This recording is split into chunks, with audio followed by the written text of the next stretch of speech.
ما ينفعش ما تكونش شفت واحد من افضل الافلام اللي نزلت في 2025 لحد دلوقتي. في عالم مستقبلي مليان غموض واسرار، اتنين قناصين وهو ليفا ودراسة بيتحطوا في مهمة خطيرة جدا. كل واحد فيهم متثبت في برج لوحده، والبرجين موازيين لبعض تماما. والمهمة اللي هم بيتحطوا فيها ان هم يحموا منطقة ممنوعة تماما. المنطقة دي فيها فتحة عميقة محدش عارف ايه جوه الفتحة الغريبة دي، بس اللي هم متأكدين منه ان الفتحة دي فيها شر غامض محدش قادر يواجهه قبل كده.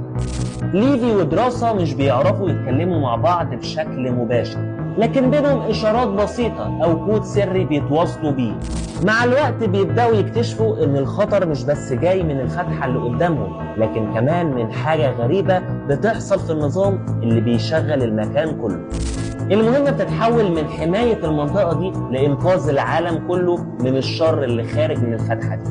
ومع الضغط والمخاطر ليفي ودراسة العلاقة بتتطور بينهم بشكل أعمق بكتير، وبيلاقوا نفسهم بيعتمدوا على بعض مش بس للنجاة، لكن كمان لاكتشاف أسرار الفتحة اللي محدش قادر يعرفها قبلهم.